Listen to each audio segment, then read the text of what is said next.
Hello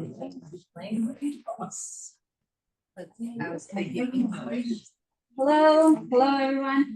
Thank you so much for coming tonight. We have an incredible speaker, Danny Miller, who would share with us a very interesting and sensitive topic that probably close to everyone in this room. And Danny Miller. Okay. Hi, everybody. Thanks so much for coming out. Could you speak a little louder? I'm gonna try. Okay. I'm gonna try. Okay, so before we start, I really wanted just to introduce myself, tell you a little bit about who I am and what I do, and then we'll get into it. So I'm originally from Milwaukee, Wisconsin, and I have been religious since I was about 6 or 7 years old. Parents became religious, and there were 3 kids at the time. I was one of them. And that's what it is. I grew up in Milwaukee. I went to high school here in Chicago, to the girls' school Hannah Sachs, because at the time there was no Jewish high school in Milwaukee. So I left home at the tender age of 13, and I lived with a family here in Chicago, and I boarded there for 4 years, and I went to school here. And after that, I did a year in Israel. I went to seminary. It was a teaching seminary. It's a gap year, and I learned in Israel for the year. I came back, and I was home for 1 year. I was teaching a little bit, and I was in school, started my undergrad, and I met my husband a year later. And I got married I got engaged at 18, married at 19, and I moved back to Chicago. My husband was in medical school, and we were here. So I had a baby a year later, at the age of 20.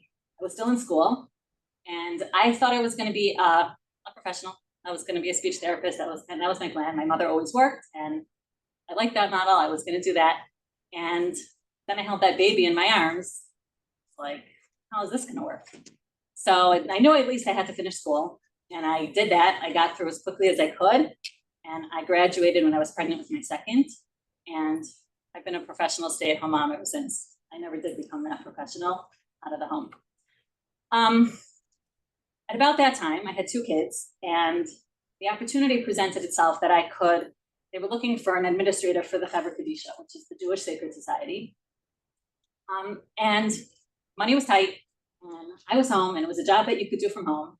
And I thought, this feels right to me, because the Chevra Kadisha was a household term for me growing up. Both of my parents volunteered for the Chevra Kadisha, so it was something that I knew was important, although I have to admit that I didn't really know what they were doing when I was a kid. But I knew that they gave their time, and that was something that they never said no to. They went and they did it. So I thought, okay, this is right for me. So it was an administrative job. It was a paid position. It was the thank you notes, the receipts, the deposits, sort of like that. I've been doing it for over 20 years. And over the years, it's become more of a leadership position. I basically run the organization. But I always kind of had this feeling like I'm working for the Chevra Kadisha, and my kids know about the Chevra Kadisha because I'm busy with it, but I'm not doing it. Like, I'm doing it, but I'm not doing it. I'm missing something here. So about 8 years ago, my husband's grandmother passed away, and she lived in Chicago. We were very close. And husband's cousin said, do you want to do the Tahara? So the Tahara is how we take care of the body before burial. That's what the Jewish Sacred Society does. So I said, Rifki, I never did one. Do you do them? And she said, well, I've done one. So I was like, I don't know. And I can remember I was sitting on the front porch and just like thinking, should I do this? Should I not do this? So I did what everybody should do when they don't know what to do. I called my mom and I said, what do you think? And she said, I think that you should not do this. For your first one, it should not be on somebody that you loved. But at the end of it, there's a part where after they put the body into the casket, before they close it, they ask forgiveness. And you could go in for that part, and you could go and say goodbye, and you could tell her what you want to tell her. So that's what I did. I stayed outside the room the whole time, and they called me for that part. And I felt like it was very emotional and moving experience for me. I was happy that I was there. It was the first time that I had seen somebody who wasn't alive. And I did that. And then I thought, okay, you know what? I think the time is right. I think the time is right. I had big kids. So, so I'd be able to get out of the house. I have 6 kids. My oldest is 26 and my youngest is 9. I'm also a grandmother. So, so I just felt like, okay, like it has to be at the right time of your life to be able to go and do this. And I felt like, okay, the time is now. So I jumped in, and the next time, I told them that I wanted to start participating in volunteering, and I got trained in, and I've been doing it for the last 8 years, and I do it quite often. I'm a pretty active volunteer, and I also train in new people now. So I'm an employee still, I run it, and I'm a volunteer, which is my greatest honor. I get to do it. Will you explain what the Chevra Kadisha is I'm for going like the one, like but you said like it's a. The Jewish Sacred Society? Right. Okay, so the Chevra Kadisha is, and I'm gonna talk about it later, I'll get to it, but just briefly overview. Chevra means like a group or a society, and Kadisha means sacred. And wherever you go in any Jewish community, in any part of the world, if you say Chevra Kadisha, that means they're taking care of the deceased. They're preparing the body for burial. That's what we do. So the one in Chicago is called Jewish Sacred Society of Chicago. That's our group. Some cities actually have numerous groups, or each shul or synagogue has their own group that does it. In Chicago, this is how it works, the Jewish Sacred Society. And that's what we do. I'm gonna talk about exactly how that works, how you would get the Chevra Kadisha to come and help for your family, and what it is exactly that we do. Okay, so we're here to talk tonight about death, and what happens when a person dies. Nobody likes to talk about it. There's 7.9 billion people in the world, and there's 2 things that are guaranteed. And don't tell me about taxes, because not everybody pays taxes. There's 2 things that are guaranteed. Everybody was born that's on this planet, and everyone is gonna die. Being born, we like to talk about that. Everybody wants to tell their birth stories, and everybody likes to talk about that and the happiness of it, but no one likes to talk about death. And for obvious reasons, it's painful. There's much unknown. Sometimes the questions are better than the answers. And so we just kind of don't talk about it. But since you know that it's a guarantee, an absolute guarantee, it behooves us to think about it and find out more about it and what happens. Can you hear me? Okay. Okay. Do you want to come closer? No, that's It's okay. Okay. Thank you. Okay. The house is fun. I don't know. Okay. Okay. I'm very jealous. Why? So she's limited in what she can do. Oh, so I can't leave him here. I-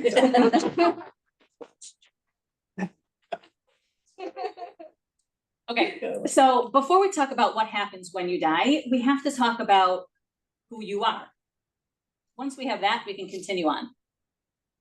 So I want you guys, everybody, to take 10 seconds and just think about, if you had to introduce yourself to me, how would you introduce yourself? I just introduced myself to you. How would you do that back to me? Think for about 10 seconds.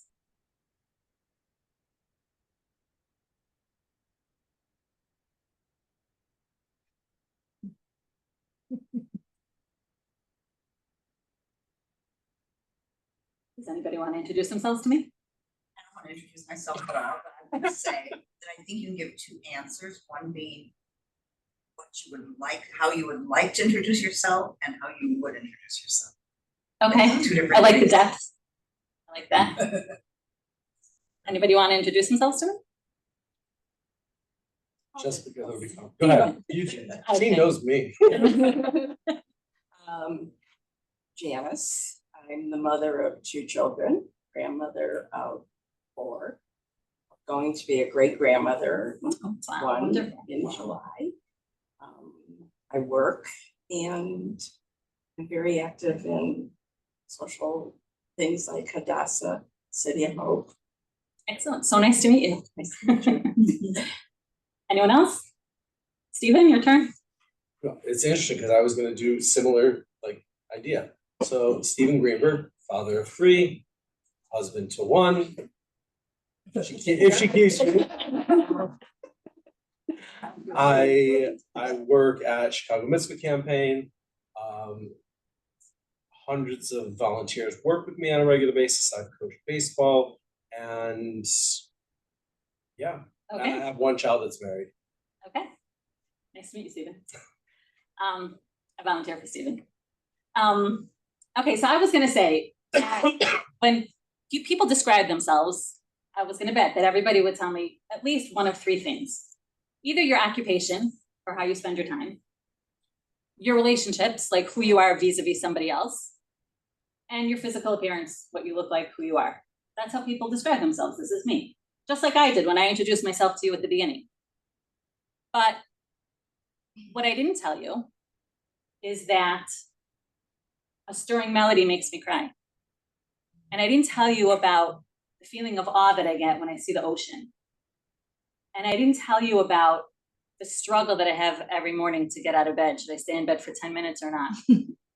Or the struggle that I have to be happy for other people and how I have to work to overcome that. Or about the time that I was at Walmart and I had a case of water on the bottom of my cart and I left the store and I didn't pay for it because I forgot about it. And they even checked my receipt, that guy at the door, and he didn't see it. And I only noticed it when I got to the car and it was raining outside. And I went, I don't really have to go back. They checked. And then I stood there for a long second and said, I do, because I'm an honest person. So what is that? When we introduce ourselves by our occupation and how we spend our time, those things can change, right? I was a stay-at-home mom. I don't have any kids at home anymore. Or you retire, so you're an accountant and you aren't anymore. Or you have a midlife crisis and you switch from being an accountant to being a race car driver. Okay? So who are you? When we define ourselves by our relationships, you're a mother, a grandmother, but what happens when my kids are not there anymore, right? Like I just said. Or how about if a person gets divorced, they're no longer that wife, or their husband dies, they're no longer that wife, right? So or you're your best friend, but then that friend is not your friend anymore. Things shift, things change. And of course, about our physical appearance, that changes too, right? Like I can change my hair color, I can gain a lot of weight. God forbid somebody has a stroke and they can't move their body anymore, but they're still them. So what is it? What are those things that I just described to you? What is that? What is that? Right? The what? It's really the person, the core, the inner soul, who they truly are. Exactly. It's your ability, it's your ethics, it's your ability to make choices, it's your potential, it's your conscience. That's who we really are. There's a possibility, yeah. I facilitate a program that helps people talk about end of life issues. And we have a prompt that's what would you want someone to say about you in their eulogy? And that's really what you're getting at. Like, Excellent, right. Do you want them to say they were a great accountant?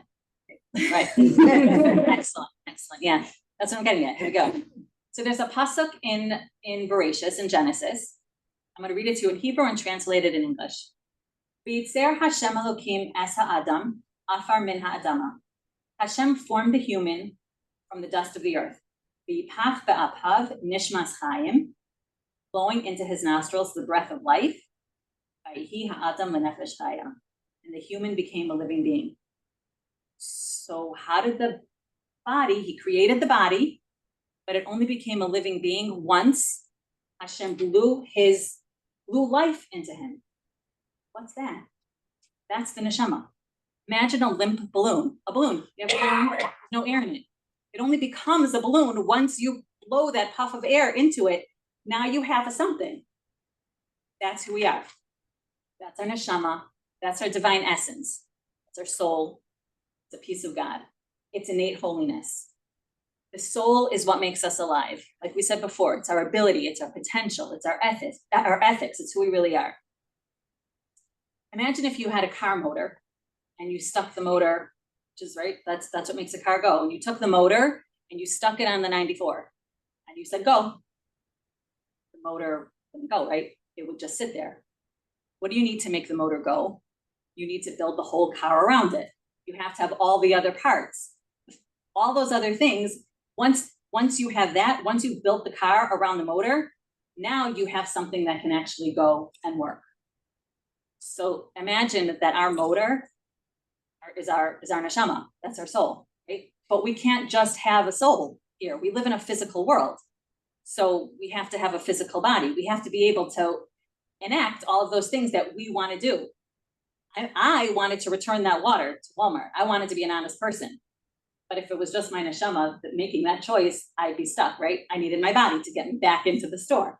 Anything we want to do, we live in a physical world, so we need our physical bodies ourselves. So if you take nothing else from tonight, you must remember this, that you do not have a soul.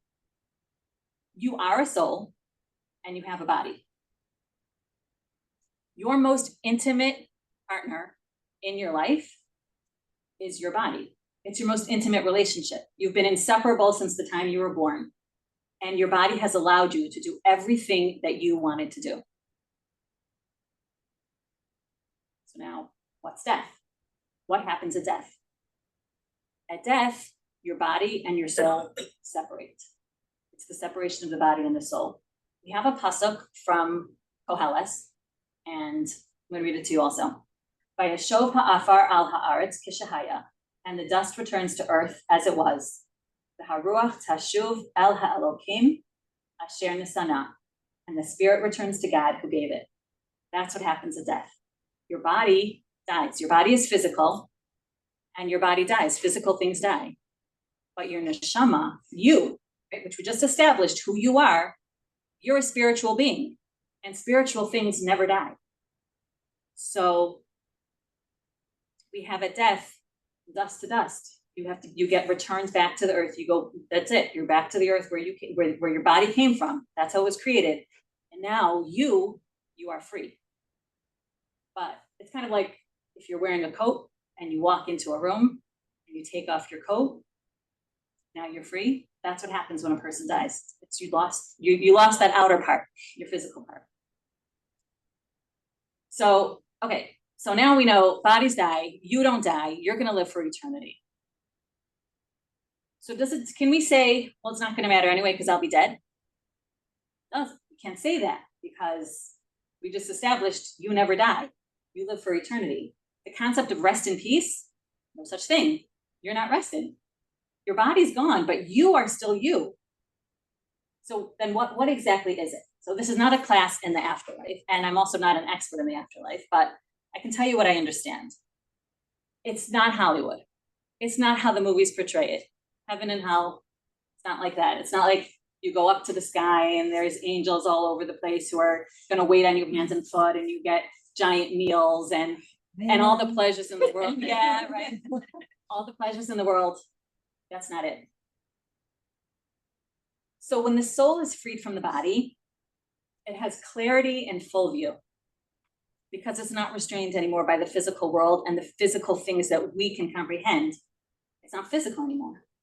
So there's clarity. And all of a sudden, in that moment, all of the implications of how you've lived your life become clear. So if you've lived your life in a way, in a respectful way, in a way that you'd be proud of, in that you've made good choices and you've lived up to your potential, then when it comes all clear to you at that moment, you feel a sense of pride, you feel a sense of respect, you feel like, I did it. And that euphoria of living a life well lived, that's your heaven. You are not just that you earn a reward, it's that you built it by who you were. It's not like Hashem is going to reward you for living a life well lived. It's that you actually get that feeling. That is the pleasure. And you can only get it if you've worked for it. And the opposite is true too, that if you've lived a life that wasn't well lived and you have regrets, that also becomes clear in that moment. And you feel that shame and an embarrassment. And that's your hell. That's that feeling that you have to live with that forever. That's how you're building your eternity. It's not like I earn a reward or I deserve this punishment. It's what you've built. And I think that's a very different concept than what we're led to understand.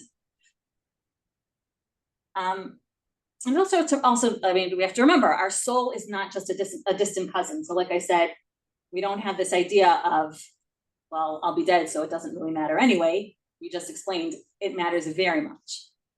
Now, as far as that being buried, we have this very fundamental principle of resurrection of the dead. It sounds maybe like even a little bit Christian for people who don't know that it's actually a fundamental principle of Judaism. Then we feel like we can't even really understand it. We can't comprehend what does that actually mean?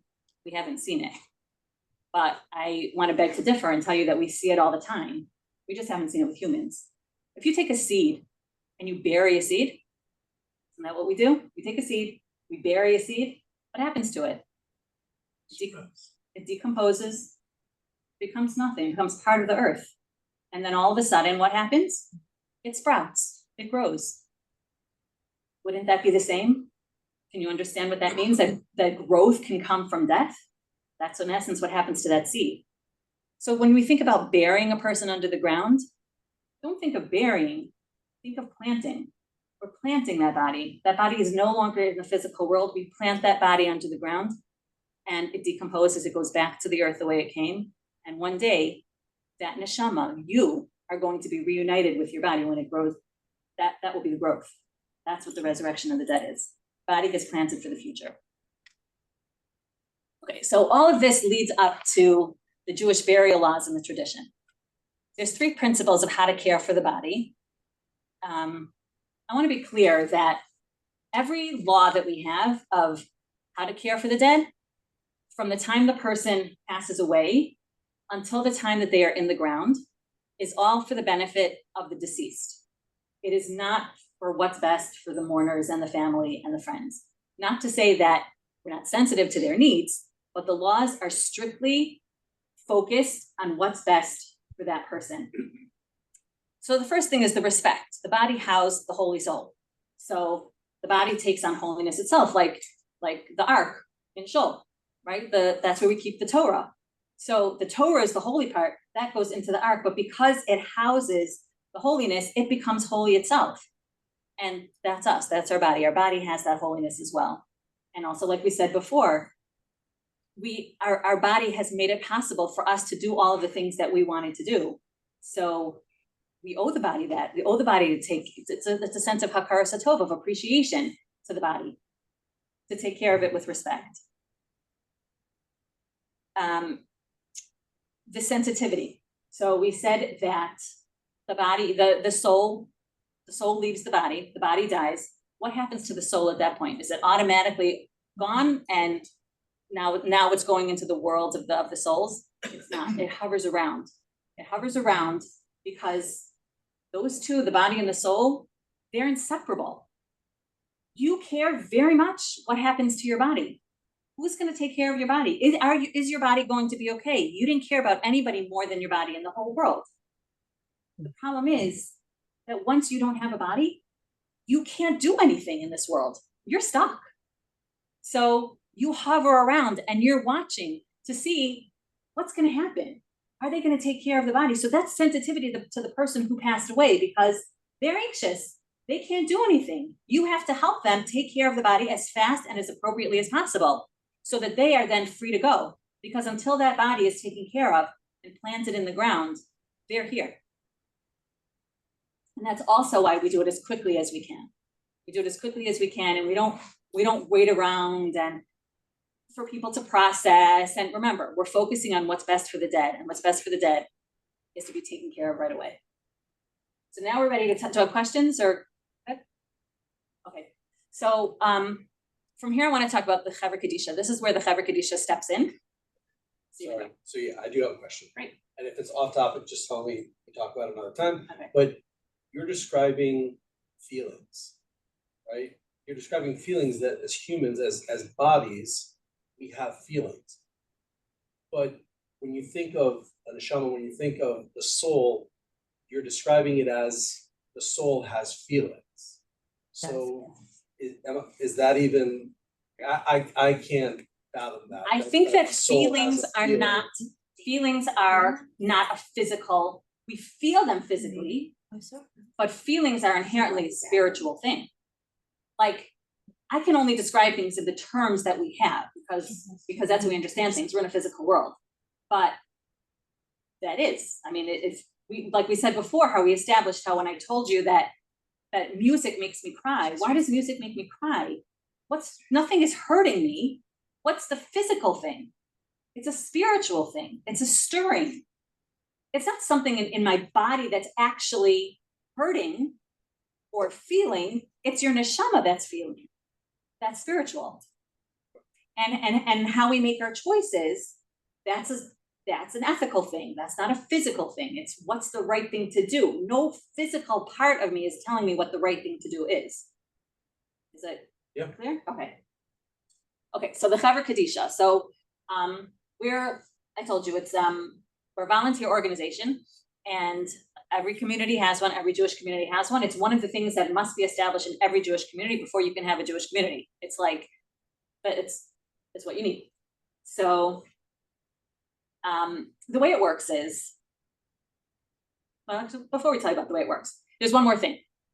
Because the body cannot take care of itself, can't do anything for itself, and the neshama can't do anything for itself, we have the mitzvah of shmira. We have a shomer. That means somebody who guards, a guardsman. So our Chevra Kadisha doesn't provide a shomer, but it's important to put it in right here that the funeral homes do. Like you can get one, you can have one. It's just not part of our organization, but it is an important part here. So we have a shomer. What's the point of that? They stay with the body the whole time. Right, to protect it.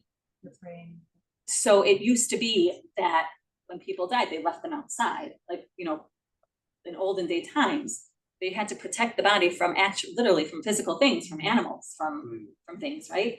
That's what their job was. They were actually busy. Today, thank God we don't live like that, and bodies are in the funeral homes waiting. But it's a very respectful tradition, and it shows respect. And we're showing remember we said, you're the neshama, the person is hovering over there. They care very much what happens to their body. So we put a person there and we're saying, don't worry, we've got it. Everything's gonna be okay. We're here for you. We're doing this for you. You don't have the ability to protect your body, so we're doing that for you. Is it designated person or it could be like? It can be anybody. It can be anybody. Yeah. So the funeral homes often have people who do that job. They get paid for it and they do that job. Yeah, it doesn't have to be that person. But it should be just one person, or it could be like shift and multiple people. Oh yeah, you could have shifts. It's just that somebody has to be there with the person. Yeah. We did it for a family member up in upstate New York where Oh, you wow. really didn't have. Uh-huh. We were in a Catholic funeral home. Oh wow. So we all stayed overnight. We took shifts. Beautiful. That she was there Wow. until they came to take care of. So nice. That's beautiful. Yeah. Yeah. Heard of Jewish burial societies, is that something else? The Jewish Burial Society was, I don't even think it exists anymore. You're talking about here specifically in Chicago? Okay. There was a Jewish Burial Society, and I think that what they did was you paid into that, and then it was about like having plots and taking care of, like they were in charge of purchasing the plot and things like that. That was a different thing than this. If we're talking about the same thing. Yeah. Well, in Columbus, Georgia, when my mother-in-law passed away, Columbus, Georgia, it's a very small community.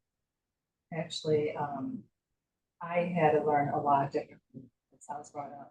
It's really parents, very traditional. When my mother-in-law passed away, my father-in-law was like, okay, let's go. I'm like, oh, no. We gotta wait for Someone needs to be here. Yeah. And he goes, no, the nurses, actually, they watch over. And so the nurses took turns at this hospital Interesting. until, because they didn't have. But it's not a Jewish hospital, so they had that concept also, or they just knew for Jewish patients we do this? Patients. Fascinating. Yeah. And I was like, well, what?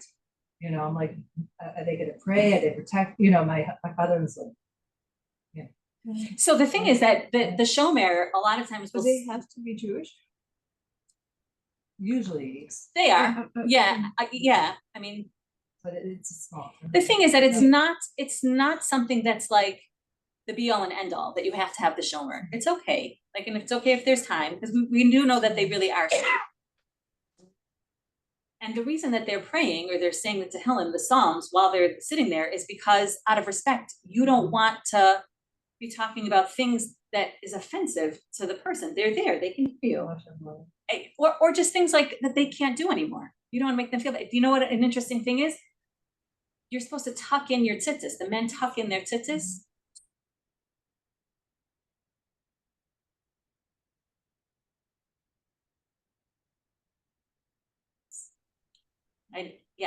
So then, and that they shouldn't feel bad, so that's the I idea. just learned that. I didn't know. Okay, so the Chevra Kadisha. So what happens is a person passes away, the family members call the funeral home, and they tell the funeral home, we would like a tahara, we would like the Chevra Kadisha to be involved. We want to do this in the traditional Jewish way. And that's it. The Chevra Kadisha has no contact with the family. It's not like you have to arrange this and then you have to arrange this. So it's very easy. It's all done through the funeral home itself. It's completely free to the family, never a charge. And what happens is they call us and they say, we have a funeral tomorrow, so we need a tahara tonight. And then we have to get a group together. So 3 people generally do it, sometimes it's 4. And that depends on usually the size of the body, or other things if it could be challenging, but usually it's a group of 3. Men do men, women do women. So that's it. We got called in, we have to be available at a moment's notice. It's never really convenient and you don't really get much, advance notice. But that's the cool part. Like, it's on us. We have this responsibility and this honor, and it's so quiet. It's like secret soldiers. It's quiet and no one knows. We go in and do it. The family doesn't know who did it because we don't have any contact with them, and we don't talk about it afterwards.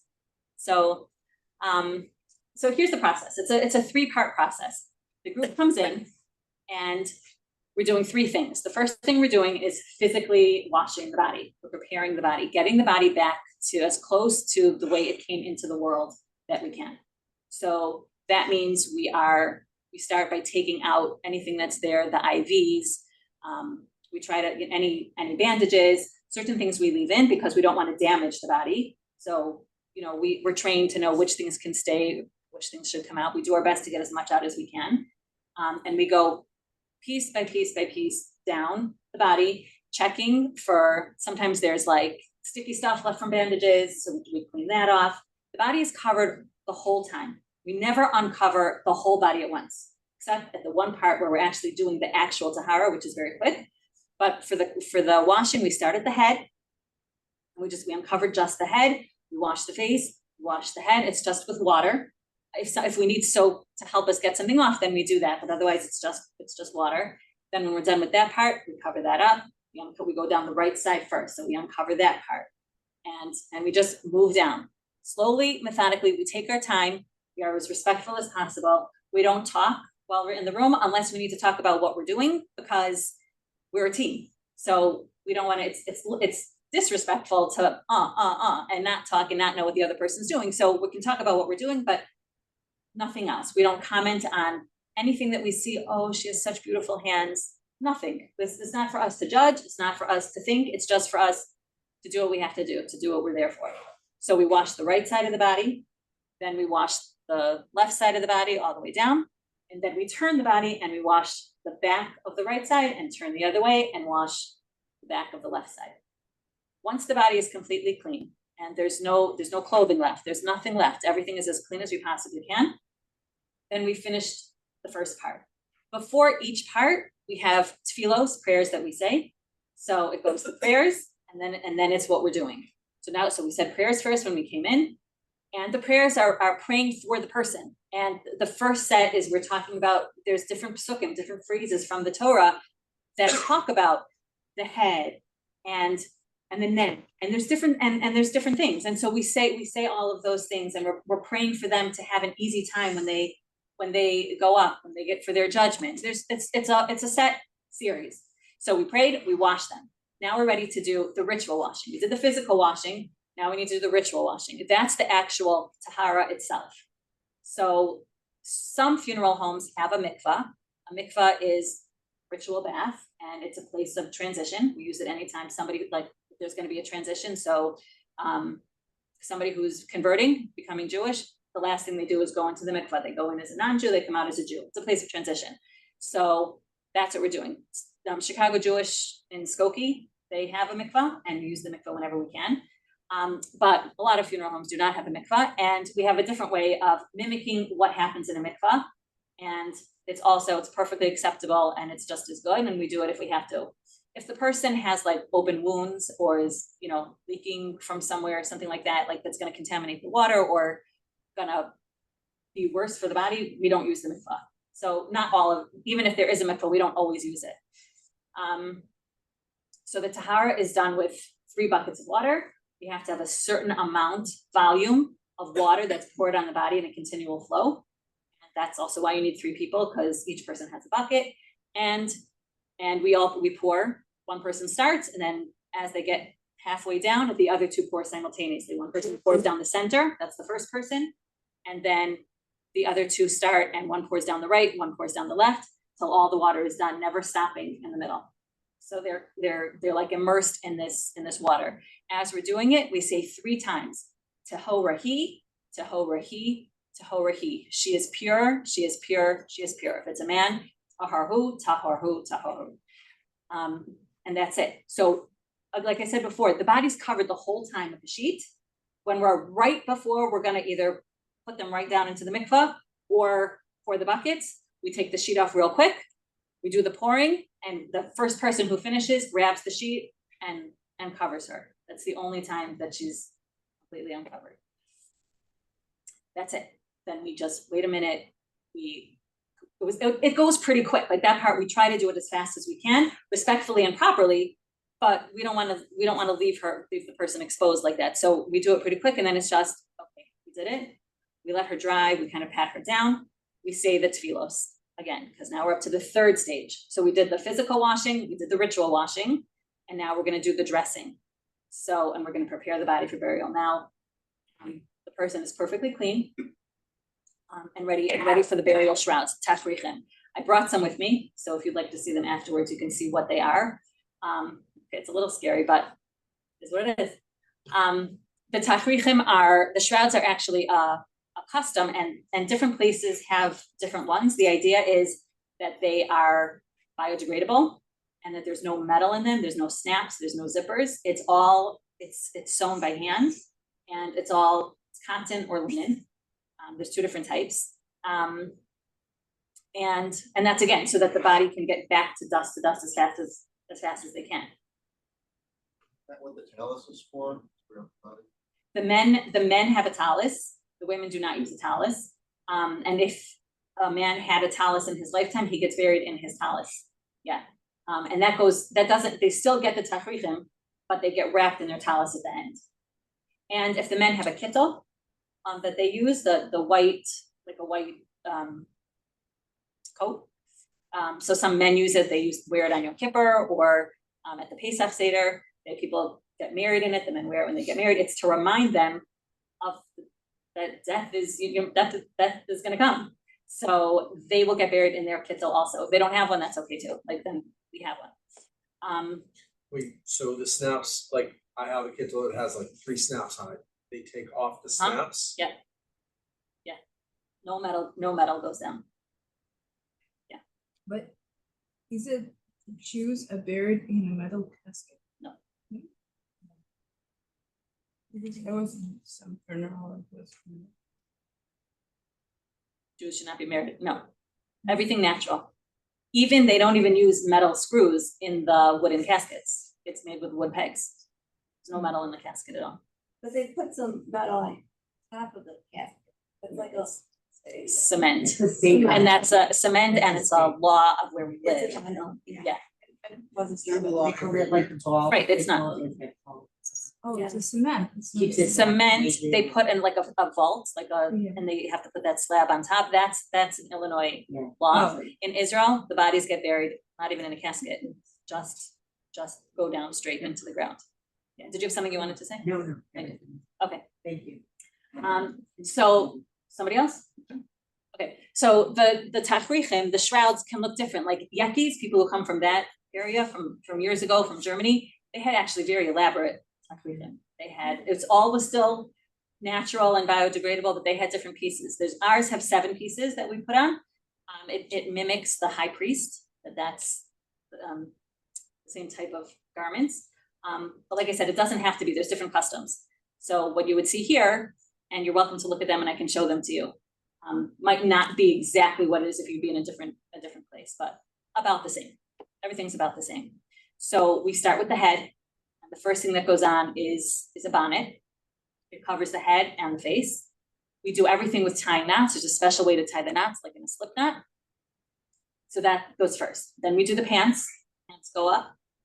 Then we do there's a shirt. It goes down. It's a long shirt. It goes down like to the knees. And then on top of that goes, it's almost just like the shirt, but it has a collar. So it's like a jacket more. It's a collar. It has ties.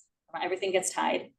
Then we have a belt that goes around, and the women have an apron that goes over there, and the men have their have the tallis. I'm sweating just thinking about all those things.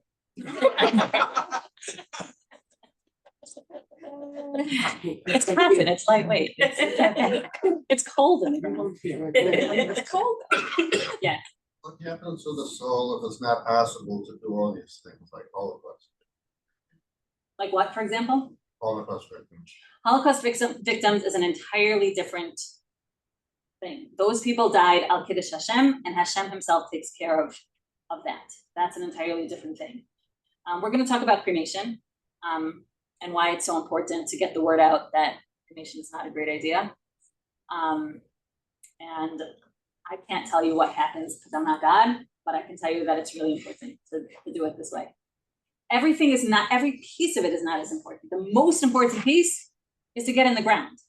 Even if a person doesn't have a tahara, okay, so they didn't have a tahara. You're supposed to, you didn't. Okay, but you got in the ground, right? That's still what Hashem wants. No matter how you've lived your life, every Jew deserves to die as a Jew. And this is what it means to die as a Jew. There's like a myth out there that if you have a tattoo, that you can't be buried in a Jewish cemetery, or you can't have a tahara. Not true. We've done people with tattoos. It doesn't matter. If you're a Jew, even if you didn't live as one, you die as one. In Israel, everybody has a tattoo. Yeah. But I have a question, are they gonna kind of give, I know they said for Holocaust survivors, what about October 7th? They kind of giving that same. Victims, you mean? Yeah, that's actually very interesting. There's a whole different way that you take care of the dead when they are hurt that way or killed that way. They don't really get an actual tahara process when they die like that. Al Kiddush Hashem, and their clothing and everything the blood has to be buried also, right? Okay, yeah. So when it all becomes just like part of them, you don't take that off, you don't clean it. It's a whole different process. And yeah, those people, we call them Kedoshim. They're the holies. They are holy, and it's an entirely different thing. Yeah. What happens if a family member wants to participate? Can they do it? Are they a fourth person? Can they replace a third? What is that? That's a great question. So we like to have the team be as experienced as possible, right? Because we want there to be the most respect as possible to the body. So although people feel like they want to be there and they want to help, what's best for the body again? Remember, we're not doing what's best for the family, what's best for the person. So what's best for the person is to have an experienced team there that they know what they're doing. However, we don't disregard the needs and feelings of the family members either. So sometimes the way our Chevra Kadisha, what we do is we try to offer either, like I said before, when the casket is open, just to come in for that part and get to ask Mechila at that point. Also what we do is we call the family members in to help with the tying of the knots, because that's a big part of dressing them. So there's knots around the knees, there's knots around the neck, there's knots in the belt, there's for everything, so they can participate that way. If that still doesn't satisfy and the family member still wants to come and do it, our hesitation, besides just not having the experience, but our hesitation is that having a family member there, they might not realize how emotional they'll become. And then they're standing there and like having a meltdown, and that's not helpful either or respectful. Sometimes family members still insist that they come. So we don't get in the way, and we say, you can come in, you'll be the fourth person in there, and you'll stand to the side and we'll hope for the best. We try to be accommodating, but we do have reasons why we have policies and why we request things that we do. So I was involved in a case where it was a young person, she was like in her 20s, and there was a cousin or a stepsister or something, and she was adamant she was gonna be there. And the whole team knew that she was planning to come, even though she was told no. And she came in and she said, if you don't let me come in the room, I'm taking her out of here and we'll go to a different funeral home.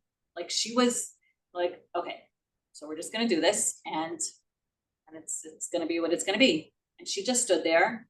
She just stood there, and she just watched the whole time. And we just tried to pretend she wasn't there and did what we had to do. So in that case, it worked out, but sometimes it happens, yeah. Yeah. It's not like, I think sometimes family members feel like it's their duty, or they feel like out of respect, I should be the one to do it. And there's so many other ways that you can be involved. It doesn't have to be with that. So, but like I said, coming in at the end is, you could just request it, and that we don't ever say no to. That's fine. One way to think about the dressing and what actually happens is that if you think about when a baby is born, comes into the world, they take the baby, they wash the baby, they dress the baby, they swaddle the baby, and then they hand it to the mom. And that's what we do in a tahara. We've washed the body, we've dressed it, we swaddle it. The last thing we do is with the sovave, it's a sheet, we swaddle, and we send it back home. Hashem, that's what we're doing. Same thing in reverse. Any questions? We're gonna. Just, can you talk about the last point that you made mention of it for family members asking mechila? But if I'm correct, you guys, the three of you or four of you, however many people are in there, you asked for mechila of the body, that you did everything correct, right? Yeah, we didn't know them usually, so we can't ask mechila for anything except the last hour that we were in there, and we asked on behalf of the whole Chevra Kadisha if we didn't have the proper thoughts, if we missed anything, if we didn't show the proper respect, we ask for forgiveness. And we also, I mean, I don't know what other people say, it's quiet, but I also wish them hatzlacha. I wish them good luck. You're gonna face your maker. It should be good for you. And it can be emotional, even because it makes you think, it makes you face it every single time. Even though I didn't know the person, they were somebody's grandmother, they were somebody's friends, they're somebody's mother. And you know, when you have to turn the body, you hold the body, and I always try to stand by the head, because I feel like I'm cradling them, I'm holding them, and I'm like, and the way that they hugged people in their life, they were somebody. So that's the way I look at it. Yeah. I have a two-part question. How many people that aren't really observant, the Jewish which is not observant, actually have Kadisha? The families request that for them. Mhm. That's the first part. And then for somebody who, do you all have any people that perform Chevra Kadisha that are not observant? Two great questions. So most of the ones that we do are on people who aren't religious and who didn't live their lives that way. But that's because that most of the Jews who live in our city are not religious. So the statistics are going to be that way. There are plenty of non-religious Jews who are not getting a tahara, and we're going to talk about that. And that's why it's important to learn about it beforehand, and then they can see, once you have the knowledge, it would be why not do that? It doesn't cost anything, and it's only respectful. So that answers the first question. The second question is a great question, because there's halacha, there's the law, and the law is that any Jew can do it. However, if you have somebody who is shomer Torah and mitzvos, who keeps the Torah and is religious, it's better to have somebody like that do it, because you know that it's being done correctly. So our Chevra Kadisha here in Chicago, the Jewish Sacred Society, we have a policy that we only have members who are religious. However, my mother is a volunteer for the Chevra Kadisha in Milwaukee. She has been for over 40 years, and they have a mix. And they actually do it purposely that way, because they want to make sure that it's done the right way, the traditional way. And so they don't want people who aren't religious to go and start their own groups, and then it's not being done properly. If they do it all together, then there's always one person who's religious, and they have a policy on the Chevra of how things are done until it gets done right. So in fact, my mother says that her most favorite person to be on a team with is not a religious person. And she said, when it comes my time, I want her doing mine. So our policy is no, but it's not against halacha. You do have to be Jewish. Yeah. Okay. So to talk about the burial, the mitzvah in the Torah is to be buried in the ground, as we've spoken about. The mitzvah how do we learn it from the Torah is when it talks about somebody who deserves the death penalty, and one of them is hanging. When a person gets hanged, the law is they get hanged and they have to be brought down before nightfall. They can't be there overnight. And it's said, the words in the Torah are, they need to be buried before nightfall. So that teaches us they must be buried, not just come down before nightfall. They have to get buried. So that's how we know they have to get buried. And like we said before, they're planting for the future. Which brings us to the topic of cremation. Cremation, it used to be that Jews didn't do two things. Jews did not eat pork and Jews didn't get cremated. It was just like Jews didn't do those things. We are at the state currently where we have 1 out of 2 Jews in America getting cremated, which is a huge statistic and a huge crisis. And that's because cremation is a big business and they promote it as being very peaceful and good for the earth and all these wonderful things. And you can carry around a piece of your loved one always. And I was in a funeral home and they had these little like rocks, these like pretty white, soft like rocks. And that was made out of people. And like you could tuck one in your purse and you can, and so they make it sound like it's so pleasant and kind. And there's a lot of money in it. So America bought into it. And especially because without the knowledge, the more people assimilate, the less they know about this. And like, since we don't talk about it, like we said at the beginning, if you don't talk about death, then all of a sudden it hits you and you don't know any better and you have to make a decision right away. And so this decision sounds right. This decision makes sense. The biggest arguments for cremation are that it's eco-friendly, right? Eco-friendly, but burial is actually what's best for the Jewish burial is green burial. They say burial is not good for the earth because they're using metal caskets and things like that. But if you do it the Jewish way and everything is biodegradable, then that is what's best for the earth. Cremation is belching toxins into the air. It's toxic. When you burn things, it goes into the air, right? It's actually terrible for the planet. Besides the fact that it's a violent process. Burning, we bury treasure and we burn things that we want destroyed and obliterated. If you've ever, I researched this, I looked into this about how the cremation process actually goes and what they do. And I don't think I need to share it with you here, but you could look it up and see it's violent and it's a horrible process. Besides which, of course, we know just as recently as the Holocaust, what did they do with the bodies? Not only did they have to gas them to kill them, but after that, we needed complete obliteration and destruction. And they took them, once they're already dead, throw them into the crematorium and get rid of them forever, nothing left. So, and then just to think that 80 years later, 70 years later, we're doing it by choice. Some people like to say that the land is for the living, and why are we taking up land? They're not needed anymore. So you got plenty of lands, like don't build one more Walmart, build one less parking lot. There's room for everybody to mark one little spot for the people that you love. There's always the side benefits of like burial gives closure, right? And this way you have a place to go and your ancestors have a place to come and visit you.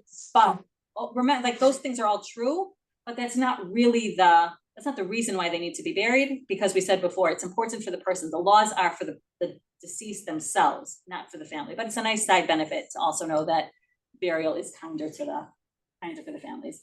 And the number one reason why cremation gets chosen is because it's cheaper. It's much cheaper.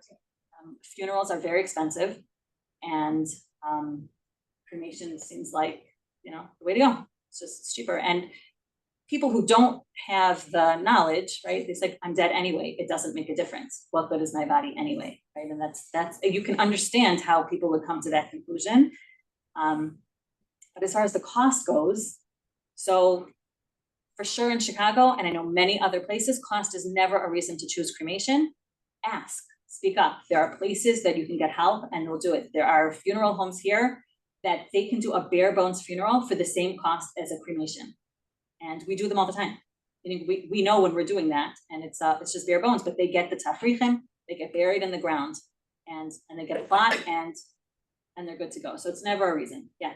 But you still have to buy a burial plot, and That's what I'm saying. They can help with it. There's places that can help with it. There's societies, which is what that Jewish Burial Society thing that you asked before. There's places that can help. We get calls all the time for help. The funeral homes have places that they can go to, and it's also a matter of priorities. Like if the person was penniless when they died, that's one thing.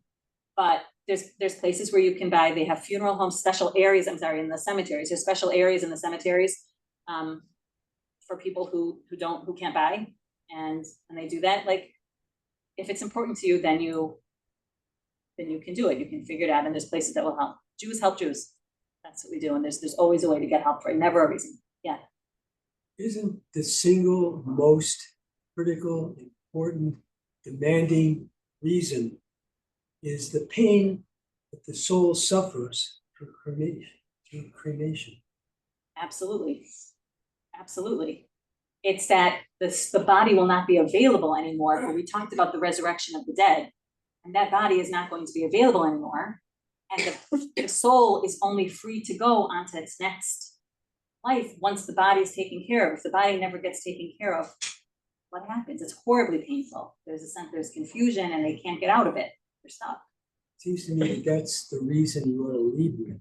That is the most, unless I'm wrong, that's the most urgent factor when it comes to making a decision about it. It's absolutely true. The only thing is that a person needs the whole class that I just gave in order to know that that's true. Right? Like you have to understand why and what that means. Otherwise, people say, well, I don't really believe in a soul. Or I think once I'm dead, I'm dead. Doesn't make a difference. It's over. Can you be positive? It's all over. It's an insurance policy. Because once the body and the soul separate and there's absolute clarity, even if they said in their lifetime, I want to be cremated, as soon as that clarity hits, they know it's wrong. And there's nothing they can do about it. They can't change it. They can just hope. So does that mean that if a family member who dies leaves instructions for cremation, the family is free to disregard that request? By Jewish law or by civil law? Yes. The answer is yes, if everyone's in agreement. However, that's not always the case. I just was involved in a case, this happened. A woman passed away. 2 of the relatives are religious and 2 of them are not. And they were deciding, what should we do? Cremate, not cremate. She didn't tell anybody, what should we do? And the 2 who were religious were trying to convince the other ones to do a Jewish burial. And then turns out that the woman had given her best friend a letter years earlier and said, open upon my death.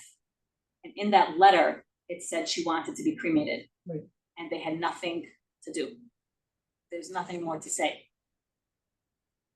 It wasn't a bound letter, meaning it wasn't binding, but once the rest of the family members knew that those were her wishes, then they weren't able to make an argument. It's too late. So we actually have, the Chevra Kadisha has on our website, we have a letter that can be filled out. It's called the To My Children letter. And we actually have a legal one also, but you usually don't need a legally binding one unless you have a family that's really gonna fight. But a letter that says what you want. It's very important to make those plans beforehand so everybody knows. So I'm confused, you said if someone wanted to be cremated, but in the Jewish law, we have, they could kind of fight it.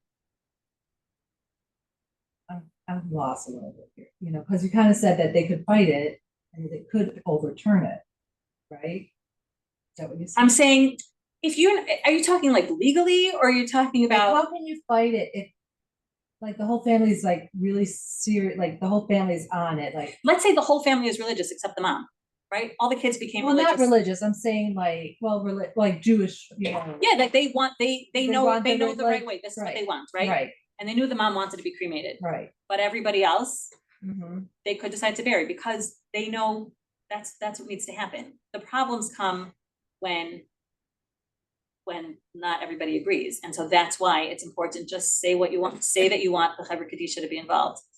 Say what you want, Okay, and but then, how can, is there a way though to overturn like someone's? Dying wish, Yeah.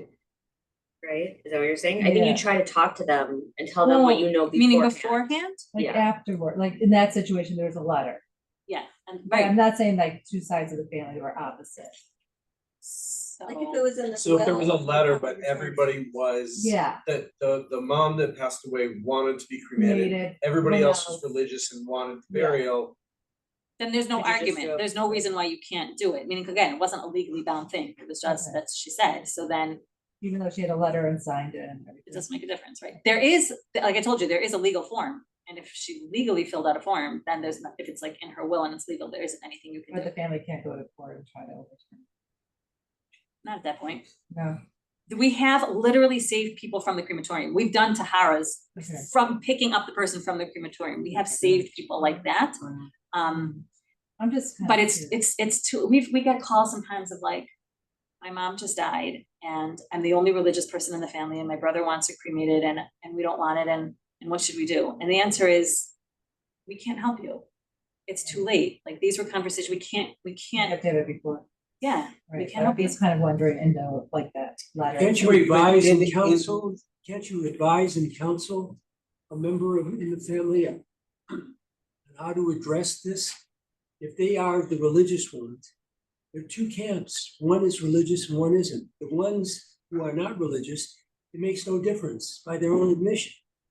It makes a world of difference if you're religious. Mhm. So it seems to me that very important counseling that should take place is to help the religious party put the arguments together to appeal to the other people that may have some influence.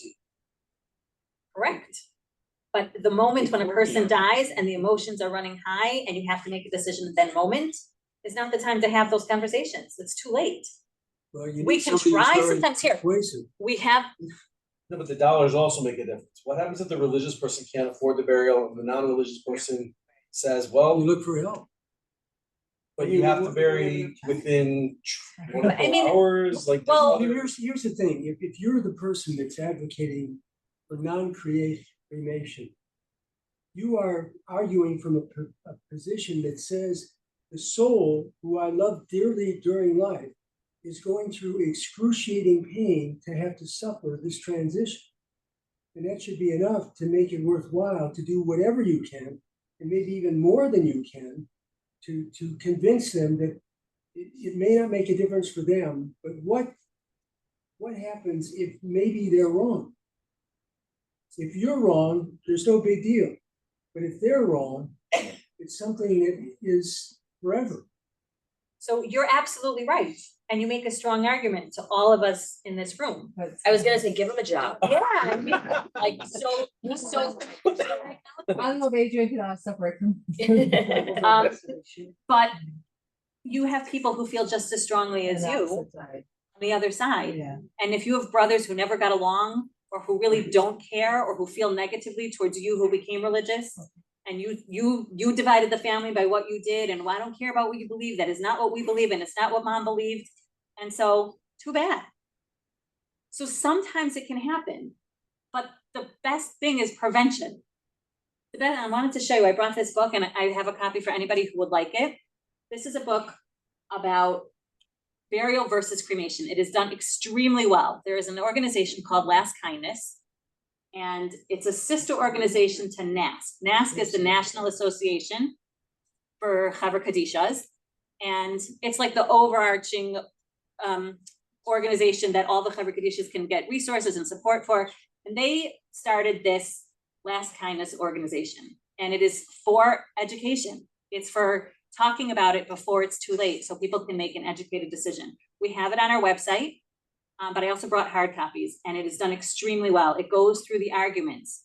All of the points are in here. If people read this, it's an amazing tool. It has, you've got the information, and there's counselors that you can talk to and talk it through. We sent this out to our entire mailing list before Rosh Hashanah. And we actually got a letter back from somebody who said, you made my decision for me. We saved somebody from cremation, and we said the whole time, we spent a lot of money. We printed these books. We didn't create these books, but we reprinted them for our mailing. And it cost a lot of money to print. It cost a lot of money to send out. And we said, if we save one person, it's worth it. And I don't know how many we saved or how many we will save in the future, but I know for sure one. That is wonderful. There's an author, a young guy, and I can't remember his name right now, that makes the case in a book. It is a very short book, but it is so compelling. I can't remember his name. Dorn. Yeah, Blue. yeah, Oh, this yeah. is that's exactly. Yeah, I've heard him speak online, and I heard him presenting his book. Oh, here? Oh, yeah? Yeah. What Les so beautifully said, I think is, it's an obligation. But if you're the only religious person in a family, you have a snowball's chance in bleep to change the mind. Realistically, it's very hard, and it's a situation by situation. But if you feel that strongly, you have to give it a shot. Right, you give it a shot. We had in my own family, my Chevra Kadisha and Chesed Shel Emes, and taking care of the dead, is my parents' mitzvah. My mother does it. She's done, like I said, 40 years. This is her thing. And her aunt was cremated. There was nothing she could do about it.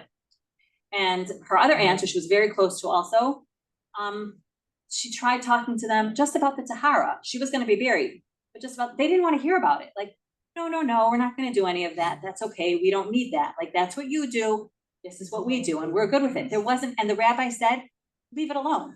She's going to be buried. That's it. Don't fight. And we didn't. And this is like, it felt like she deserved so much more. There's nothing to do.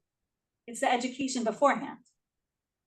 So you put a tremendous responsibility on us in this room listening to you. Suckered us into a situation that we have no choice. And look at you, you're so good at it already. You can go out and give these classes. I'm here to test you. I do. Did I pass? With flying colors. Okay. Thank you. There's one more thing that, I'm sorry, can I finish just one more thing? There's one more thing I wanted to leave you with. And so as we've said, that there's, once a person dies, they're left helpless, right? Like they can't do anything for themselves. But there's one way that we can help them, right? Whatever their eternity, whatever they built for themselves, that's what they're gonna have. But there is something that we can do. When we say that we do something in someone's memory, what does that mean? How does that work? We give them credit. How so? Elevates their soul. How so? Because they launched a force that ended up being a mitzvah.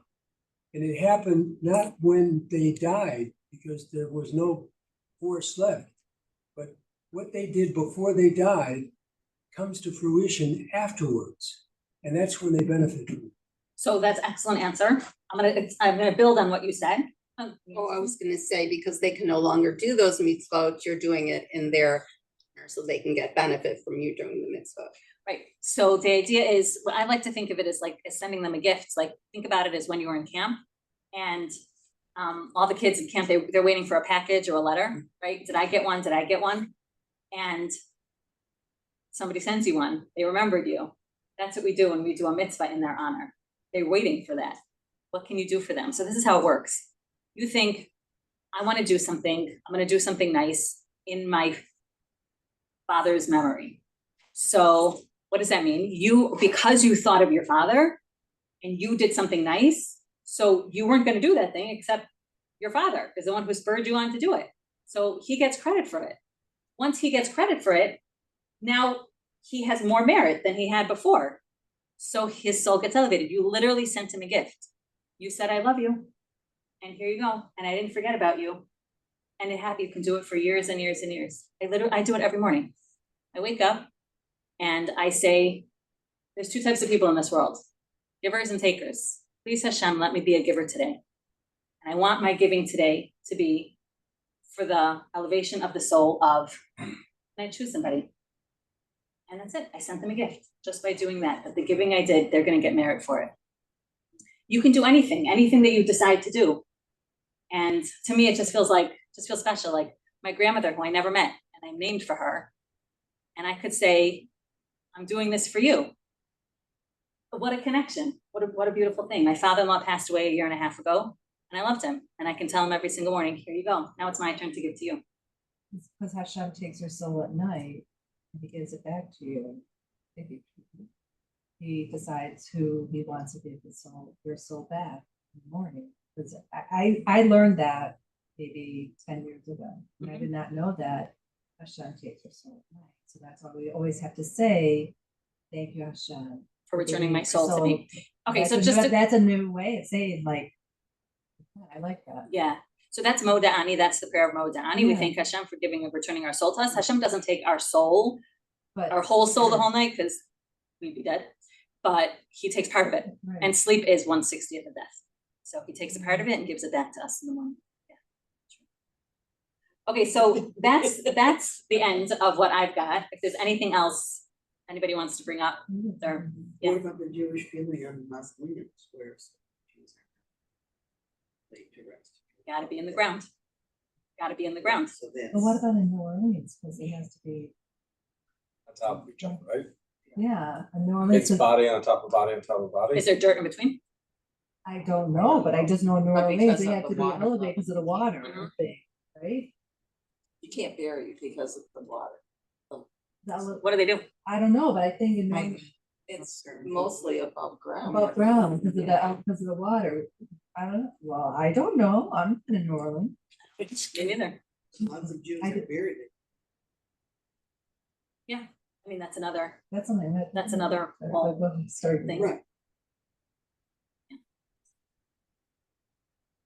So you were saying you mail out those booklets? Yeah, so we have a database of anytime that we service a family. So we enter who we did the tahara, who the person was that passed away, and the family members. And we also tell the family members if there's anybody else that you'd like to get reminders, your type reminders for, then we also take that information. So we have a database of about 10,000 people right now. So And at Rosh Hashanah time, we send out a mailing to the entire database, and we sent out these. This was the first year that we did it. So I would say, like, you know, a lot of people who are religious to go to the high holiday services would be a great idea to have it available at synagogues. That's a great idea. And when people are bored, they can. Well, the rabbi's speaking. During the sermons, no. Well, That's a good seriously. idea. That's a great idea. I mean, is there a way that we could get on the database? We have it. Okay. But the whole problem Yeah. with this convention and filling out ahead of time is we know, like, people Want to take a pass around? don't wanna talk about death. They don't fill out their advance directives, something like 20% or a really low number. Mhm. So getting them to then talk about this. It's a challenge. Right, and then also that form, you don't have that form. You're doing a good job. You're higher. I'm kind of curious, like, does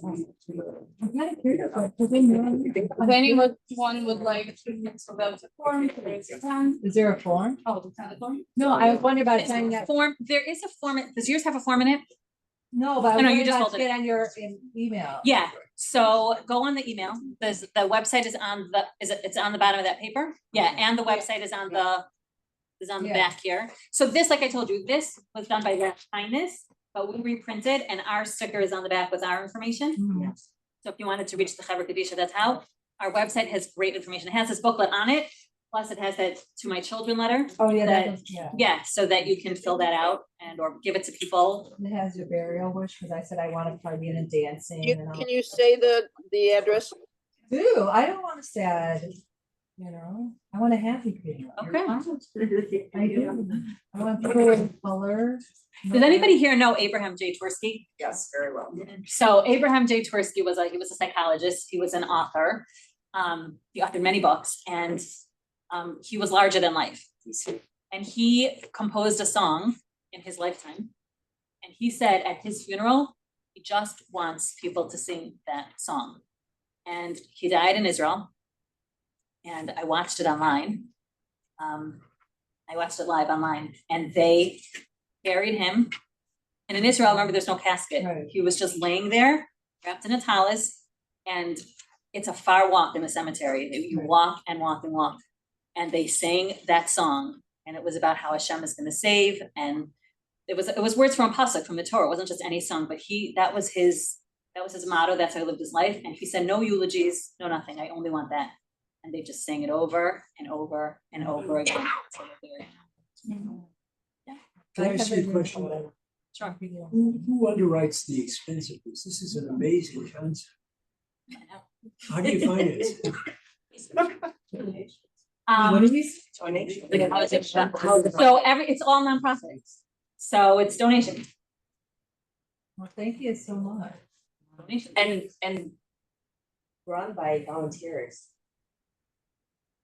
who So- live amongst us and are This angels. is a magnificent thing. They don't talk about it. They're the secret society. They're secret. That's right. They could be among us and we don't even know. They are. They have a. It's true. It's true. That look, I'm like, what? No, but it's true, because like you look around Shoal, or you don't know. You don't know. We don't talk about it. You have zero idea. I know, but The number of like, kind women of like that at the work- airplane who's The like number of that. women that volunteer by Chicago Mitzvah Campaign, Mhm. it's amazing what they do in the community that nobody knows. And if it wasn't for me saying, hey, can you be in the kitchen at this time? They're like, sorry, I can't. And then you put together 2 and 3 of them and you're like, got it, okay. Something I going on understand. there. Wait, what do you do? So I just run a volunteer kitchen, but Just, that's it's another not, so conversation. just, It was hardly very- just. What is it? You know, dabbled a little bit. He's everyone's favorite kitchen manager. Can I ask a question? Because, and again, this could be overreaching, but the idea of reincarnation in Judaism. So certainly we've talked about it, right? So if you have somebody that was in the Torah reincarnated, that neshama, which, like, they choose a body, like, okay, I'm gonna come back as Adam Rishon or David Melech, like, what's the story? Because it's never the whole neshama. It's a piece of that neshama. Imagine like you light a fire. So you took the fire from that person, from that candle, and you lit that candle. So, but that candle is still alive. So they get a part of the neshama. From the way I understand it. It's not like that person's gone now because they became that person. There's still them. Got it. Makes sense. Is it always a human being versus an animal, like versus? I am not God.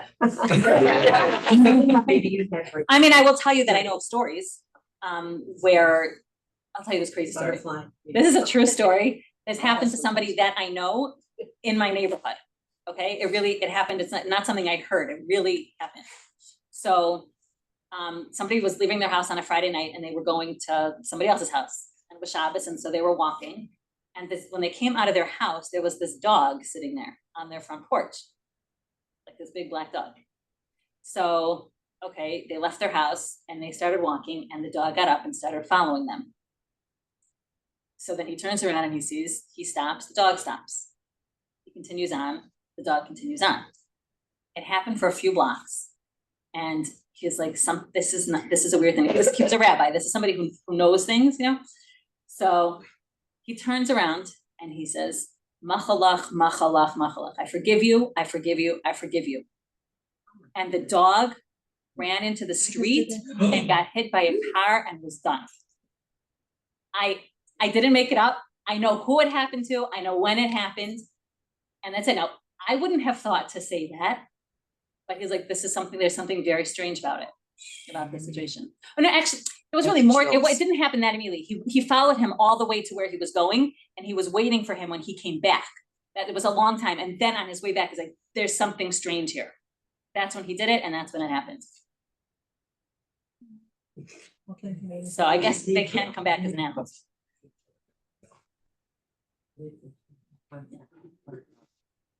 I said I want to come back as a dog, but I don't want to come back as a dog that gets. I just said that to her, I'm like, you know. Be careful what you wish. Thank you so much. Yeah, Thank you so much. Okay, thank you. Thank you. Thank you so much. Thank you, Danny. Never wondered why. We've been. No, no, no.